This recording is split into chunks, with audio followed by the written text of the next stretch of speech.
Tales from the wild. Stories from the heart. A journey into the mind and soul of fired-up business professionals where they share their vision for the future. And hear from a different non-profit organization every month as they create awareness of their goals and their needs. Dive into a world of untamed passion as we join our host, Shireen Buerta, for this month's episode of Friends from Wild Places. What age were you when you actually left the priesthood? I had just turned, I was 34 or 30. Yeah, 34, just about turning 35. Yeah. Yep. And if I may ask you I'm very logical, like sequential. So Sure. from the time that you had the therapist and that you kind of like discovered your own person as far as the truth, from that time to when you made the decision to leave, how much of a time span?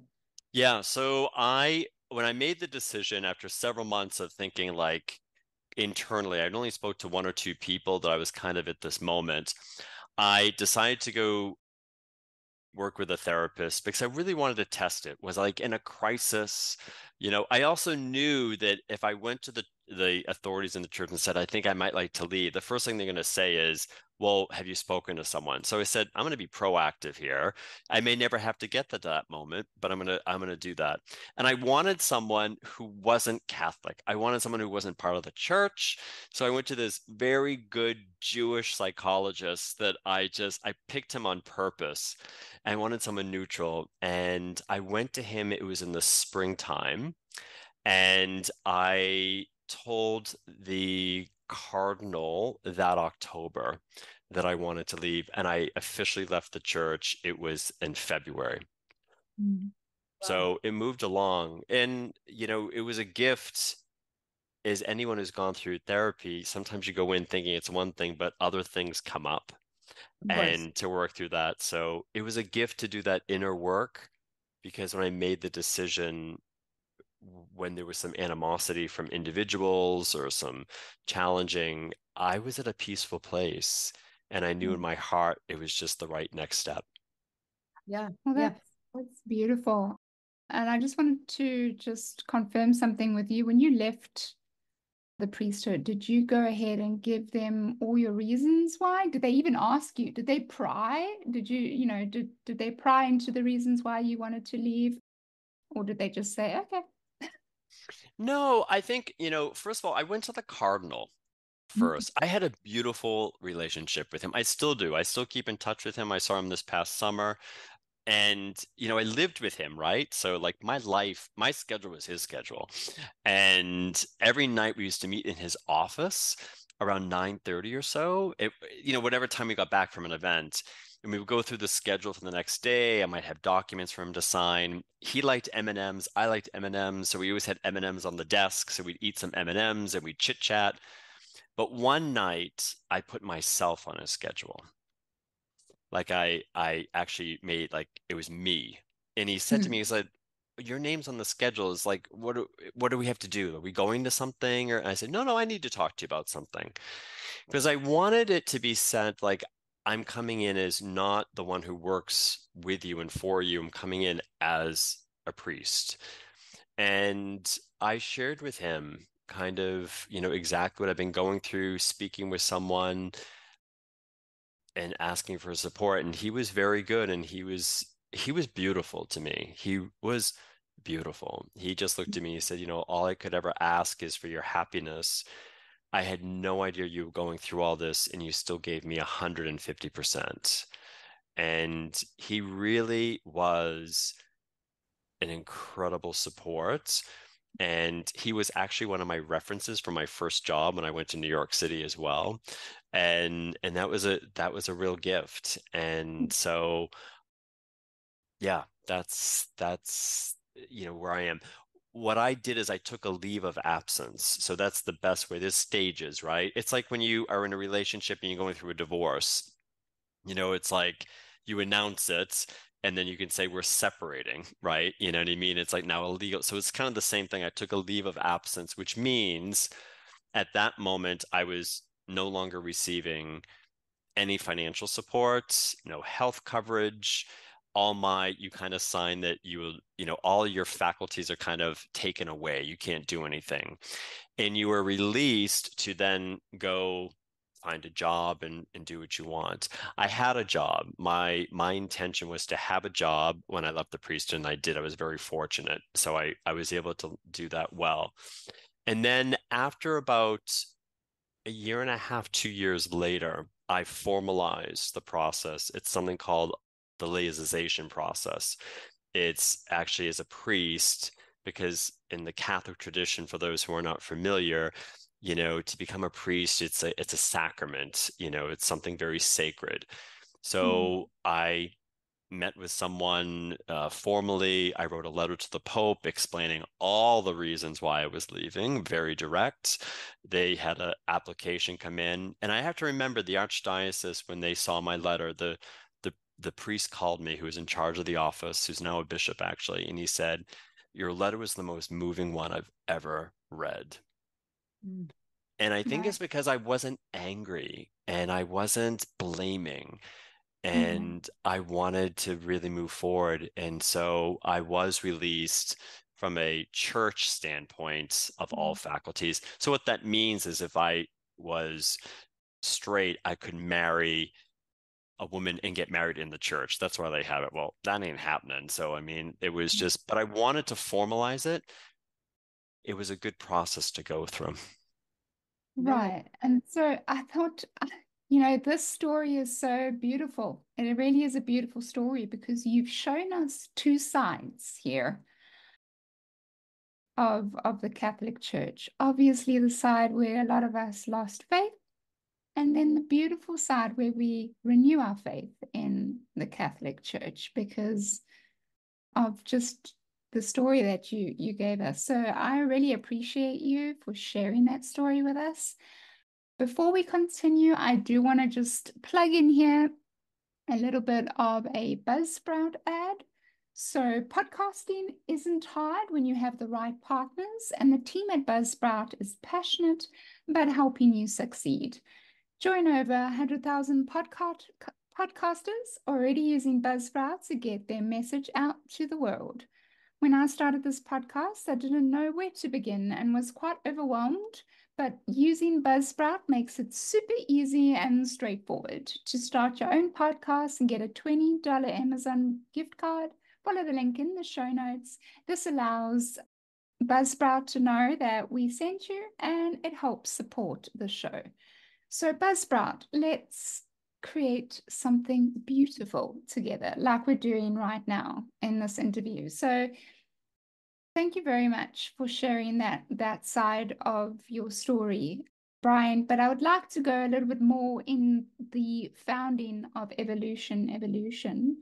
When you became a business owner and a business advisor, what was your vision you had for Evolution? So the reason I started Evolution, I actually launched it on November 11th, 2019. And it really was a beautiful moment for me to bring together who I am. So there was that sense of spirituality, and I'm not talking about religion, but that sense of helping people connect to who they are, not just living in their five senses, but their six senses, that's very important. And when I left the priesthood, I was very fortunate. I became an executive in New York City, in Toronto, and I wanted to bring that together in a company that would help people to evolve, that, could capitalize and grow on their expertise, but do it in a deep sense of committed to how they felt in their mission, how they wanted to be in the world, and what they wanted to create. And when I founded Evolution, I had no clue that a pandemic like any of us was around the corner. And I had a very different vision when I launched it, thinking I wanted to have a physical office. I wanted to build a team, which I always loved managing a team. And when the pandemic hit, it was easier to grow a business online as the world was going online. And that evolved me into a whole new sphere of services and how I engage. and which is what I love. And I think as a founder, it's very important to be able to release that it's going to change. And you try things and you look at things. And I think that was the flexibility, like that quote, you have nothing to lose and everything to gain, kind of fact and point. Right. Yeah. Beautiful, beautiful. Do the evolution is evolution squared. How did you come up with evolution? What's the actual like? Where did that come in? You had the one word, and then it was it sequential or? Yeah, so I just had this deep sense of where I was. I knew the word evolution was critical for me. Like I just knew it. Like I just knew that's who I am. That's what I feel one of my purposes in the world is to help individuals to evolve. And, to be quite honest with you, the name company, there are other companies that have the name Evolution, so I was like, and then it was evolution one day. And I said, because I firmly believe as you evolve, you also impact the world around you, whether that's at your home and your relationship. So that's how I came up with the name Evolution.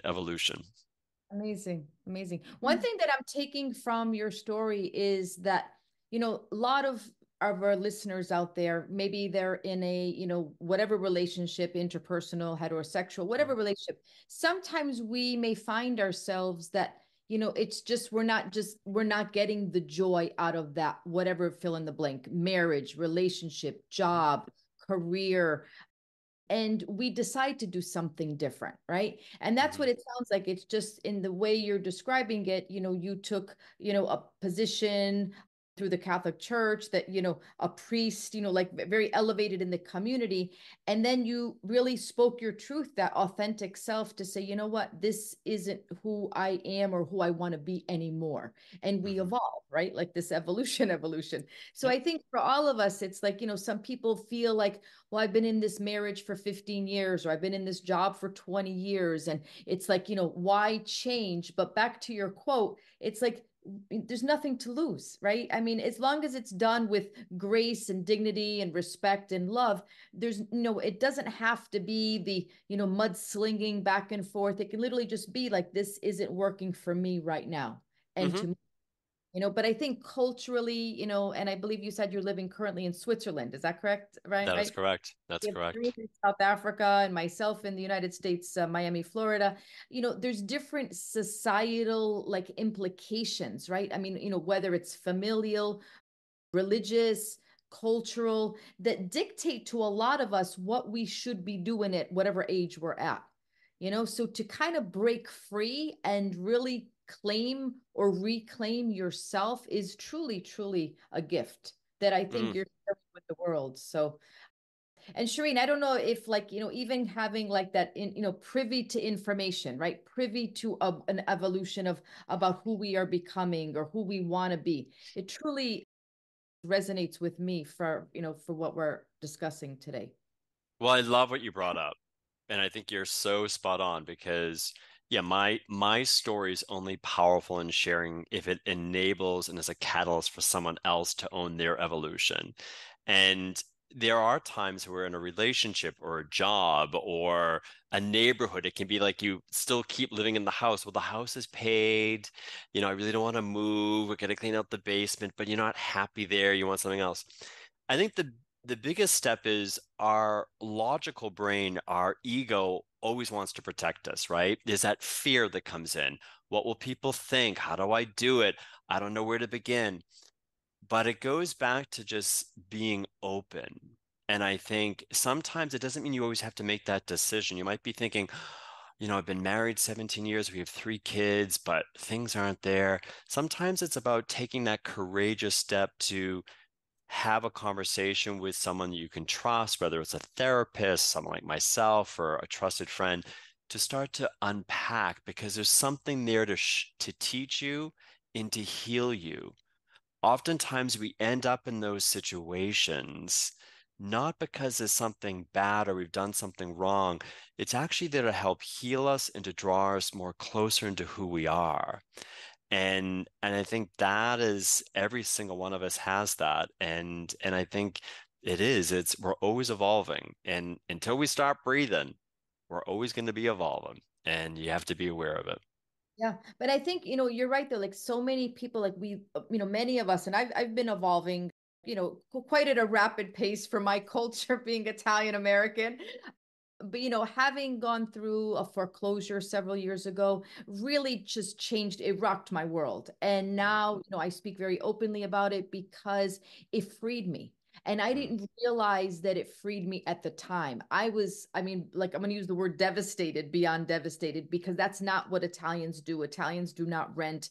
You're supposed to be traditional, and you buy one house, Right. two houses, and to really just have that world or that illusion. It's like a fantasy being shattered, but there's better to come, and to really not have the constraints of what we're supposed to do because society dictates it to us. So like for Beautiful. the listeners out there, for example, it's like, so I have I'm a professor at Miami-Dade College, and I teach in the mortuary department. I'm the director of the funeral service Mm. education program. So we have a lot of non-traditional students coming in, and so many is like, oh, I'm too old to do this. And it's like, you know what? Age is irrelevant. Like it doesn't matter. It's like and I love the quote, how old would you be if you didn't know your date of birth? Mm. Hmm. It's truly powerful, I love that. Yeah. So it's like, I don't have to, I have to find who I have to give credit to on that one, but it's like, it's just an amazing way to live, because we always are setting ourselves up, for example, like what we're supposed to be doing at our age, what we're Hmm. supposed to be doing in our culture, as opposed to just living, being, freeing, to whatever that means. Totally. I love that. And the reason I'm in Switzerland is because my partner, I'm 52. I just turned 52 a couple months ago, and my partner's 47, and he'd been a financial investor for many years before we met, gave it up, went to French cooking school, had his own high-end kind of catering and event company. And during the pandemic, we were thinking about making a move. Actually, it was to Miami. And we went to Miami a couple times, met with real estate people. I was all gung-ho, like this is going to be it. And one day we were sitting outside, and he looked at me and he said, "This isn't clicking. Like, this is not clicking for me." And there was a part of me, I was like, no, you need to make it click. Like, you know what I mean? Like, no, like you need to make it click, because like, I want the palm tree, but I'm like, okay. And then I was like, but now what? So gave it space, gave it some time. And one day we were out for a big bike ride, and we'd stopped, and he said, if I had to do it over again, I would have loved to be in like luxury hospitality. And I said, well, it's never too late, And he said, yeah, it brings together my financial background and my hospitality, my business sense. And I said, well, it's never too late. He said, yeah, it's funny. He said, the number one school in the world for that is in Switzerland. And they have this very elite program. It's so hard to get into. I think I'm too old. And I said, no, you're not. Anyway, he applied. He got in. That's why we moved here. And now it's leading to, the job and doing everything. Yeah, one of the oldest ones in the class, but thriving from the heart. And I'm a firm believer, like here I am, like, yeah, we moved. It's great. It's wonderful. Adventure feeds the soul. Adventure, and that keeps you moving. And I think anyone that thinks, oh, I can't do it, we didn't have all the pieces figured out, but you can. When you have the desire and you have clarity, and if it is aligned for you, it will keep showing up for you with peace and with ease. If it's not meant for you, things are going to come along. You're going to feel uneasy. You're going to have bad real estate agents. You're going to, all these things that are just going to happen. But if it is meant for you, piece by piece, it will start to show up. Yeah. And that's the gift. So it just takes courage. It takes being open and trusting. You don't have to know every piece as you begin. Yeah. It will be Right. shown to And you. exactly. And remember, courage doesn't mean you're not fearful. You're feeling the fear, but you are choosing to do it while experiencing that fear at the same time. So, and I agree with what you're saying. Something that I've learned is you're only going to know what is meant for you if you let go of what you're holding on to, which is something that, I had to do. Currently at the time, I was very much holding on to the job that I had. And the only way that I was going to know if I could become a business owner is if I completely let go of the idea of, continuing in the career that I was, letting go of any sort of idea that I had of where I thought I was going to be. I had to completely let all of that go and start something very new. And that for me took a lot of courage to do that. And that's beautiful. Right. And now I look back and I see how far I've come. I would never have gotten to this point today if I didn't make that leap of faith and to have that courage. So I do love this conversation. I think it's really deep. And for the listeners out there, if you really like this kind of deep conversation, please don't hesitate to go and check the previous series out where it's just me and Tanya one-on-one, and we speak some serious topics about communication, divorce, everything and anything, and we go some real deep conversations. We are not therapists. We don't claim to be therapists. But it's quite beautiful conversations that we had and like we're having right now. So my question to you, Brian, is what makes your business unique? What makes my business unique is, and I say this, and this isn't to sound like an ego, I think it's the energy of who I am and who founded it and the mission that came into it. And I think my gift to the world is, and through the business, is I'm able to be a bridge in a very kind of unique way of kind of that connection to spirituality, that connection to their self, connection to helping people connect to their heart, but also understanding business.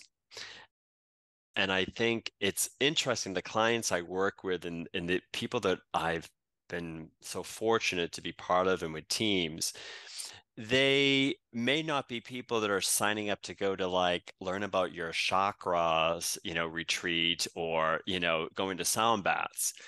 But they come in because there's a sense there that they desire to be more connected to themselves. They desire to open up more to their mission. And my work with these individuals, because I understand what it is to be a CEO, I understand what it is to lead teams, I understand what it's like to make very difficult decisions, I understand what it's like to have revenue expectations next to your name.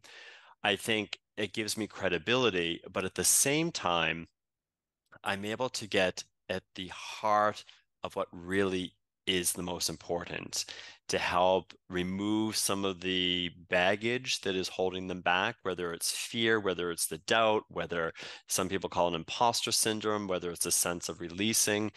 And I think that's what makes it unique, because my work is also highly intuitive.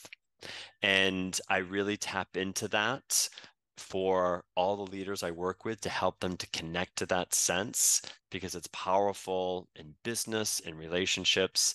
And I think that's what unearths and helps them to evolve and to evolve others. Tune in next week for part 3 of Friends from Wild Places.